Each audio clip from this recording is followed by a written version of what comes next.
welcome to the Career Coffee Chat podcast. I'm your host, Aaron Urban, certified career strategist and executive coach, removing career roadblocks so you can achieve more impact, influence, and income. Welcome to Career Coffee Chat. I'm your host, Aaron Urban, and today we'll be talking about how to own your impact. In all the resumes that I review, very, very few of them actually actively articulate the professional's contributions, their value, their impact to the organizations that they work for and with. This is a big problem. Not only that, being able to own your impact empowers you not only with the resume, but also your LinkedIn profile, interviewing with impact, and being able to actively negotiate a salary raise and or promotion. This is extremely important, but it's a big gap in most of the resumes and professional dossiers that I see, whether it's online on LinkedIn or in person on a resume. And I get it. It's hard to talk about yourself. I know. And I had to learn the hard way. And I'm really excited to share with you how to own your impact. So let's talk about owning your impact. And I've already discussed, it's super important, and not just for the resume, not just for the LinkedIn profile, but also for being able to interview with impact. Because how many of us have walked away from the interview and gone, oh man, if I only said, right? But we tend to get, for one, a little stressed in the moment. So it's hard to articulate our contributions if we aren't actively aware of them and haven't gone through the exercise that I'm going to share with you. So I'm really excited to talk about how to own your impact. And most importantly, I would like to share with you a real life story from one of my clients. She was able to own her impact and is owning her impact and is making a tremendous difference in her career. We'll call her Mary. Mary said, "Hey, how are you doing? I just wanted to apologize for dropping off the face of the earth a couple of months ago. And I want to give you a quick update what's happened since, because I have big news." Where we left off, I was working on my impact inventory, something we'll be talking about today, and starting to think about my career contributions for my resume and my LinkedIn. And I did those things. In fact, it really made me wake up. I realized that I had not been giving myself the empowerment I deserve. And because I was able to realize what my true contributions are and my impact, I've got a promotion. Now that's a quick summary of quite a bit of the resume, the email here, but it's so exciting. This is a true power of being able to own your impact and know what your contributions are and how to express them in the workplace. We'll talk about it in more detail later, but one of the biggest roadblocks that stand in our way is thinking about our career as, well, I was just doing my job, right? Or we get stuck thinking, well, I don't want to brag about myself. And I understand. But the great thing is here, you're not bragging. You're only stating facts. So when we're talking about our career contributions and developing those stories and developing those impact statements for our resume and our LinkedIn, we're not talking about fluff. We're talking about real life scenarios of how you've been able to leverage your key skills, abilities, and expertise towards a net positive impact or outcome for your company, your team, or your client. That's a lot of words, but that is what a contribution story is. And we don't want our dossier, our resume, and our LinkedIn profile to be a boring laundry list of roles and responsibilities. While roles and responsibilities are important, that's not the only thing, particularly right now in this very competitive job search market. You need to be able to stand out. And in order to do that, being able to own your impact and express it is essential. Now, let's just say that you are a very fortunate individual and you don't necessarily have to find another job. You're not in transition, but maybe you want to see more career results. Well, being able to own your impact and to clearly express your career contributions, particularly at performance review time, is very important. Now, let's say you want to negotiate a raise. Well, that's stinking stressful. If you know what your impact is and you're able to clearly articulate your career contributions at your workplace, it's not so stressful. You're presenting facts. This is what I've delivered. This is why I can do this promotion role, or maybe I'm doing above and beyond and I deserve more salary. Well, deserve probably isn't the right word. It would be nice. Keep in mind we have to, if we're negotiating, also keep the company in mind and what's in it for them. So, what do you need to do to own your impact? What is that first step? Because there always is a step, and taking that first step is a big deal. A lot of people try to sit down with a blank sheet of paper and figure it out, or just typing on a computer screen. And guess what? Most of us get writer's block. So how can we avoid writer's block? And most importantly, know what the ideal process is to get you real results. Well, most of us have a career target. You have probably something that you're aiming for, and we want to start with the end in mind. Now, that's not to say that any career contribution doesn't matter, but it's more ideal to be able to be highly relevant for the jobs we're seeking. Whether or not you are in transition or whether you are looking for a career uplift in your current career trajectory, knowing where you're going is extremely important. So that's step number one. You need to have a target. And once you understand what that target is, we need to also understand what kind of key skills, contributions, responsibilities, what are they looking for? This is very important because we want to be able to deliver a succinct message that tells a hiring manager or decision makers why we're a great fit for that role. And most importantly, how we've been able to leverage the key skills and abilities they're looking for to a net positive outcome and impact. That's where the magic happens. So get your target in mind. Now, if you don't have a target, I do have a career clarity program, and the launch just ended, but the good news is it's very investment friendly. And if you are concerned about being able to express what your next best move for you is, this might be an ideal step for you. You can find more about it on my courses on my website at coachyurban.com or upsolutions.net. So having your career target is very important. The next step is you want to get job descriptions or descriptions of that role.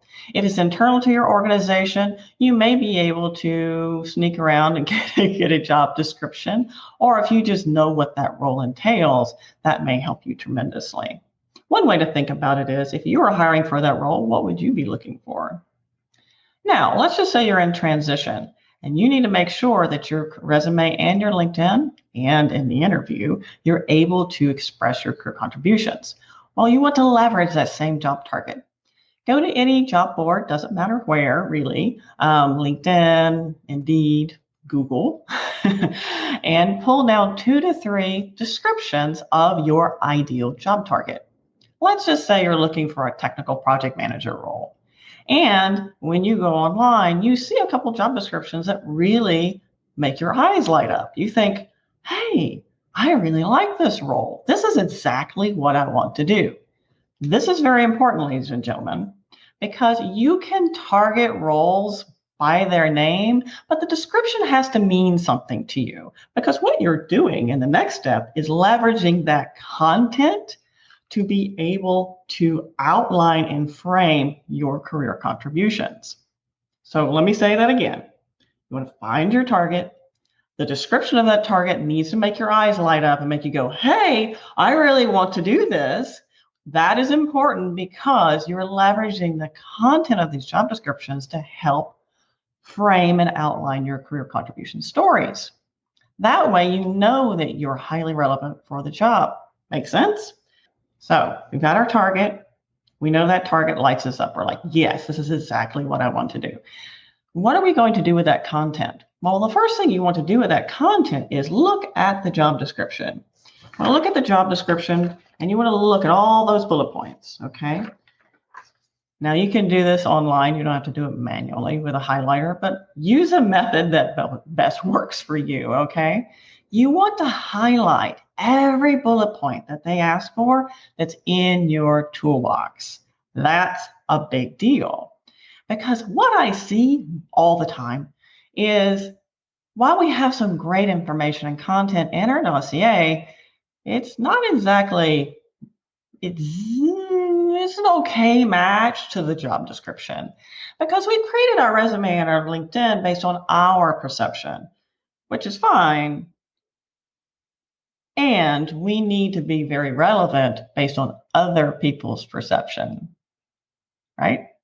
So another thing you're doing on the fly here is you are also being able to pick up on keywords, skills, key skills, lingo that they're using in those job descriptions, which might just elevate your job match rating on applicant tracking systems, perhaps, maybe.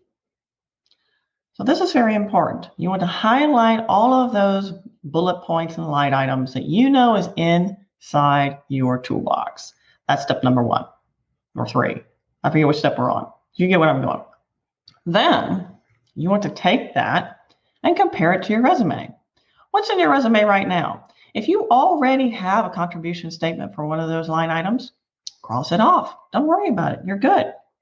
Now, for those that you haven't crossed off, can we create a career contribution story? Now note, please keep this in mind. You will not have a career contribution story for every single bullet point. And for some of them, they're just roles and responsibilities. There's key skills or, do you know a certain software, right? However, if you've been able to leverage that software and been able to make a positive business impact, that's a contribution story, which is a big deal. So for those things that you didn't cross off that you already have in your resume, and in your resume, it's a contribution story, what can you fill in the gaps? So what gaps can you fill in with career contribution stories? This is very important. Now, I'll reiterate what a career contribution story is an explicit example. So it's not a generalization. It's an explicit example of an instance, a circumstance, a project where you have been able to leverage your skills and abilities to a net positive outcome for the business, for your team, or your client. This is very important. It is an explicit example. It's easy for just about anybody to say, oh, yes, I'm good at X, Y, and Z. It's another thing to give an example of how you were able to leverage your skills in X, Y, and Z to a net positive impact. Make sense? Okay, so Eric says, hey, how are you doing, Eric? He says, hi again from Houston. What top 2 or 3 quantitative, i.e. numerical, contributions you feel companies would value the most, i.e. saved cost by X, delivered project early by Y, etc.? I'm going to start with the last one first. So delivering a project early matters. And if you've done anything else, that also matters. So oftentimes in projects, let's just say you're project-based, oftentimes there are other types of impacts that you've been able to make, and we want to be able to express that, which leads me to, if you are project-focused, you probably want to create what I call a project addendum. Now, as far as I know, I'm the only career strategist, career coach that does this with my clients. And I highly recommend having a project addendum because this is a document that lives with you throughout the rest of your professional career, and it fuels and ignites your career contribution stories and statements that go into your resume and your LinkedIn and the interview, right? So this is a full list, but what you want to make sure is that the projects you highlight on your addendum for other people to view are your core top projects. And by the way, you can also add projects on your LinkedIn profile and even link up to people who you're connected with that work with you on those projects. So that adds a lot of credibility as well. So what are the other top things companies are looking for? Hiring managers want to see how you save time, money, effort, if you've made a process more smooth, and sometimes they're not quantifiable. If you can quantify them, that's a really big deal because hiring managers' eyes light up when they see dollars and cents or percentages. Now, just keep in mind, you don't have to be on the scent exact unless you are seeking an internal role. If you are seeking an internal role, you need to be on the scent exact. So you want to reach out to those people inside your organization who know more about the financials and get some information around that if you can, if that's possible for you. So that may help you. But also note, if you cannot quantify a career contribution, it doesn't mean it doesn't have impact, okay? So a career contribution doesn't always have to be quantified. And if it can, and a lot of them can, that's also very important. Hi, Amin. Nice to see you. Glad you could join us. So what else? So we've got how to target and frame your career contribution stories, what a career contribution is, and how you can apply it if you're a project management professional. Now, if you're not in project work, you don't do project work, let's just say you're an accountant or you're in finance or you're a data analyst. You may be working on projects as a data analyst, but maybe you do a mixed type role. Some things are regular routine and others are project based. Well, you want to create what I call an impact inventory. And in fact, in the description of this live event, I have a link where you can download an impact inventory guide. Now, this guide is created by me. It's what I use with my clients, and it is extremely helpful for you to be able to create your career contributions. So I highly recommend that you mosey over and click the link and download that guide for you so you can have that. Now, if you are joining from LinkedIn, just note that I have a 10-day career contribution challenge in my online group. And I've also provided a link to you so you can join that group. We're on day 3 and it's super easy for you to catch up. I'll be doing on live and I post something every day to help you develop your career contribution stories. So let's talk about overcoming roadblocks, because talking about yourself is really hard. Actually, it's kind of stressful. What's interesting is we can look at other people's resume and other people's career history and say, oh yeah, you should mention this, or you've been able to do that. But when the tables are turned, it's kind of difficult. It's not that easy. It's hard to talk about ourselves. And we can basically boil that down to how we're raised in our cultures. But let's most importantly talk about what career contributions actually are. First of all, it's not bragging. Bragging is fluffing. Bragging is overstating facts. That's not what you're doing. You're simply stating facts, how you've actually been able to leverage your core skills and abilities and expertise to a net positive outcome. That's it. We're not saying, I'm an awesome person. You should hire me. Look at all this great stuff. We're not doing that. And we're not overstating the facts. That's lying. You don't want to do that in your resume or in your dossier. And if you're going for an internal position, they'll catch on really quick. So, but it is perfectly okay to state facts. How have you been able to make your coworkers' life easier? Or another big roadblock that comes up, well, I just go to work and do my job. Okay, so you go to work and you do a good job. That has impact. If you struggle with this, think about what would have happened if you didn't do a good job. Now, if you're a manager and you're thinking about, okay, I'm really struggling here with talking about my contributions, as a manager, you're probably familiar with the hiring process. So put your hiring hat on, and actually anybody can do this. Take yourself out of yourself for a second, put your hiring hat on and think, what would I look for if I wanted to hire somebody for this role? That's a great way to take yourself and your ego that's getting in your way out of the equation. So that way you can discuss what you've been able to do a little bit more freely. Now, here's another top tip to help you overcome roadblocks. If you have a colleague that you trust or someone you're connected with, have them help you overcome those roadblocks. Ask them, hey, Debbie, John, Sue, Sally, what would you say is my top 3 contributions? What do I do really well? I'm kind of struggling with this. And you can make up any reason you want. Hey, I'm pulling together something for performance review time or whatever. It doesn't matter. If you are actively in transition, maybe you can reach out to somebody that you know or trust that you've worked with previously and they can help you. This is really a big deal because we are blind to our blind spots, but other people aren't. And they see more above us than we actually realize. Okay. So hopefully that helps you with overcoming your roadblocks. You're not bragging. You're simply stating facts. Other people can help you. And maybe you can take yourself out of the ego situations, your ego's getting in your way, or our inner critic, more likely. Take yourself out of that, put your hiring hat on, and think, what would I look for when I'm hiring for this job? And that will help you frame some of your career contributions. Also, leverage your target. This is a big deal because we have to start with the end in mind. Leverage your target. Where do you want to go with your career? Find job descriptions and then leverage those job descriptions to help you frame your career contribution stories. Now, again, like I mentioned earlier, you won't have an explicit real life example for everything, but it sure does help than just trying to come up with it out of the blue, right? And the impact inventory I give you also asks some key brainstorming questions to help you flesh out your impact, okay?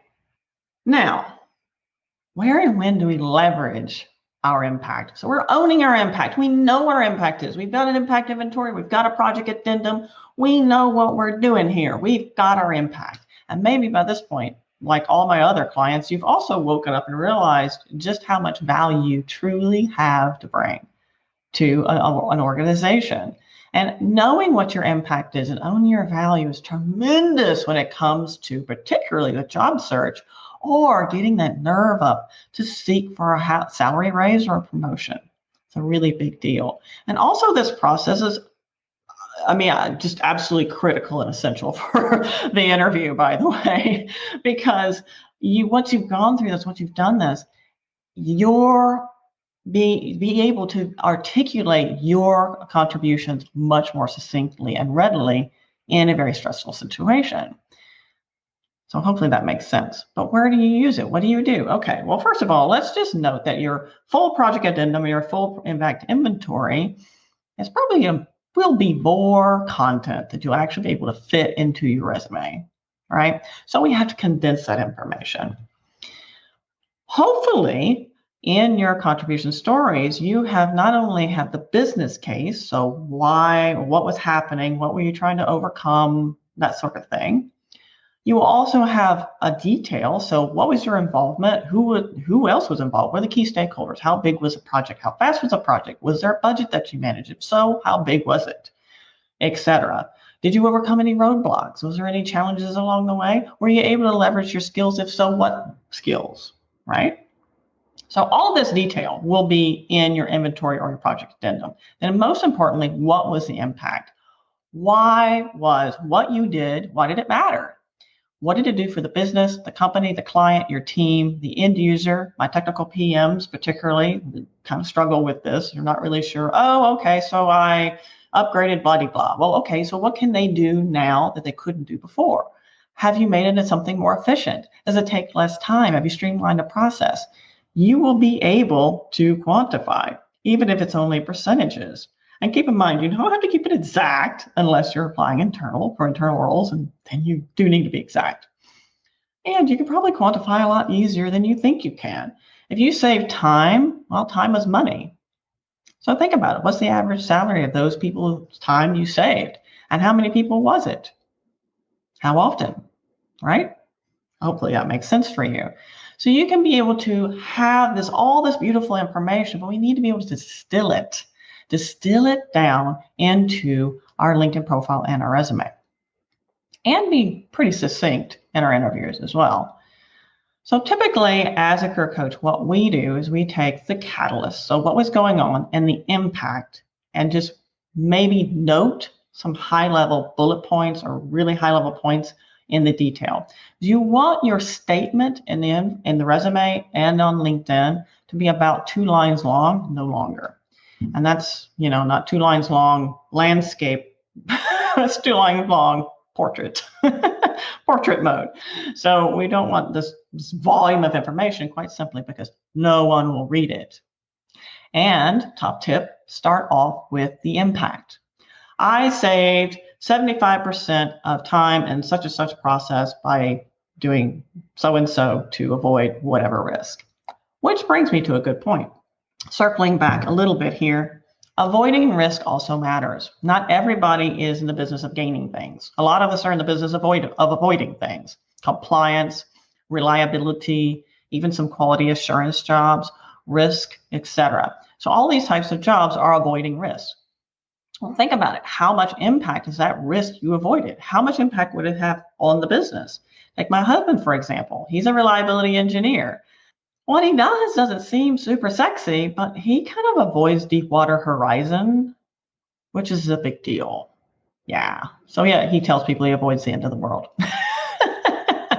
So that has big impact. So think about it from that standpoint. Okay, so any questions so far? Let's see what we have here. No questions yet. So please do let me know if you do have any questions, because I'll be happy to answer them. And I'm getting ready to wrap up in a few moments. So if you do have questions, please do pop them in the chat and I will get to them before we wrap up. So again, what is a career contribution? It is an explicit example of how you've been able to leverage your key skills, expertise, and abilities to a net positive outcome for your client, for your team, for your company, for you. So let's just say it's only a process you were involved in, but you approve that process. It still matters, right? Because you cost the company money. So think about it from that standpoint. Even if it's something you did for you, that still matters because you're impacting the company's overhead as well. And think about this. During your career contribution statements, when you're thinking about quantifying them, it's not just people and what their impact is or their time, but it also could be product or materials that's involved. And if so, what does that look like? And can you get that information? If you're still employed at that organization, you might be able to connect with the financial people involved and get some more information and details. If not, then if you do have some good buddies you can reach out to, maybe, just know that before you leave any current employment, if you have the chance to download as many files as you can for your own future growth, that is important to do so. Brian asked, he said, hey, Brian, how do you suggest handling impact in cover letters? Good question. Cover letters are read less than 12% of the time. However, you still have to have a cover letter if there's space for one.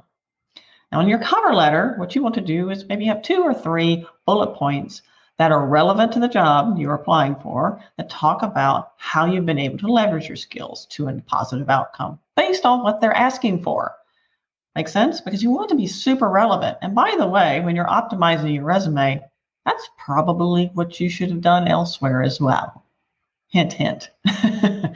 So while cover letters are not sourced by applicant tracking systems, and they are not always read or even asked for these days, you do want to include a couple bullet points that are highly relevant to the job you are applying for. That is very important. So thank you for asking that.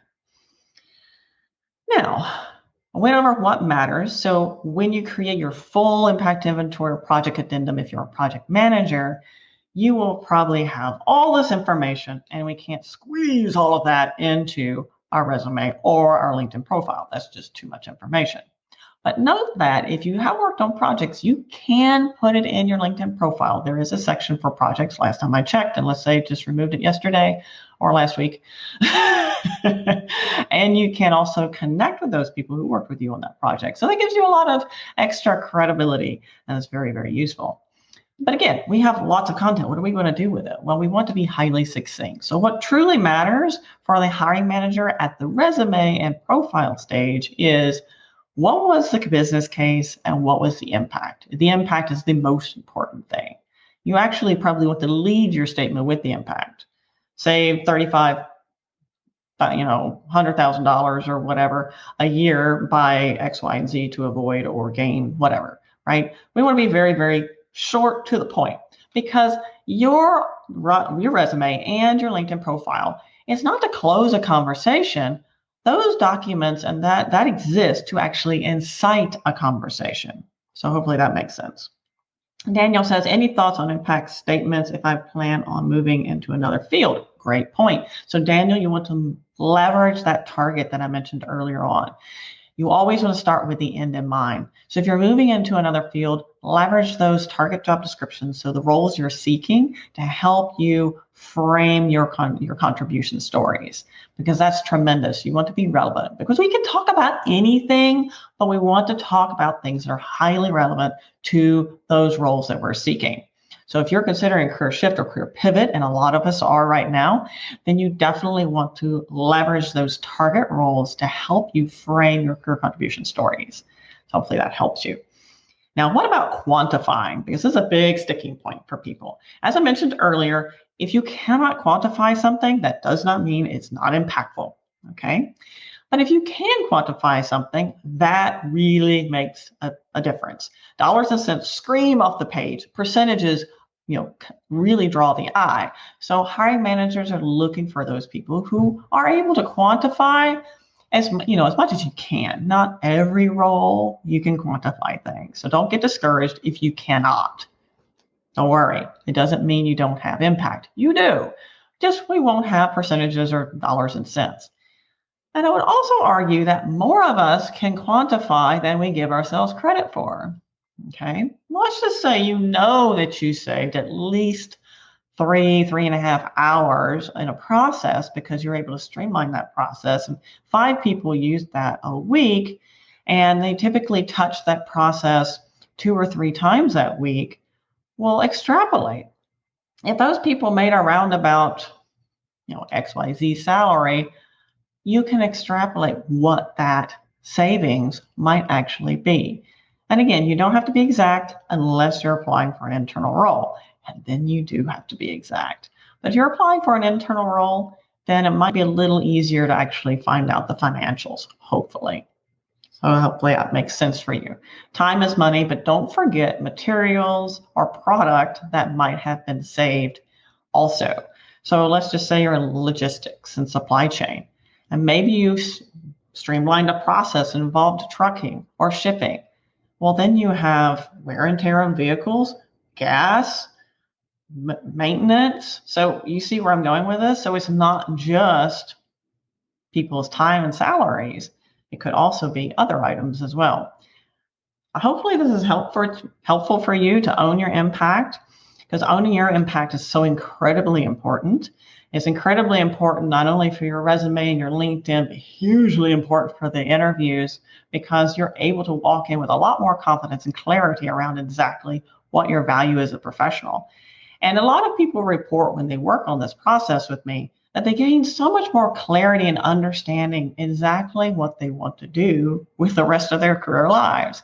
And they also gain so much more confidence because they're able to realize that it wasn't just showing up and doing a job. It was much more than that. And that's extremely important. So I encourage you to own your impact. And if you have any questions at all, feel free to reach out to me. Ask any questions that you want, and I'll be happy to circle back with you. And again, my name is Erin Urban, or Coachy Urban. You can find more about me at coachyurban.com. I've got some really cool courses on my website, so check me out at coachyurban.com or upsolutions.net, and you will find out more information about those courses. I've got some new things coming up. And if you do want to have your very own impact inventory guide, check out the event description, and I have a live link. You can download that guide for your use in developing your career contribution stories and owning your impact. Now, if you are not in my online Facebook group, feel free to reach out, because I provided that link on LinkedIn for the LinkedIn users and LinkedIn folks that are joining. And you can join my 10-day career contribution challenge, where we discuss how to own your impact. We're only on day 3, so it's super easy to catch up. Until later, ta-ta for now. Thank you for tuning in on the Career Coffee Chat podcast. It's been a pleasure. Feel free to reach out to me. My email is coachyurban@gmail.com, or tweet at coacheurban, Instagram coach.eurban, or reach out to my Facebook group, Elevate Your Career. So I'd love to learn more about you, hear your insights, and what questions you have. You can find out more about me at coachyurban.com. And don't forget, please do reach out on LinkedIn. You can find me at Erin Urban. Until next time, cheers. Here's to caffeinating your career.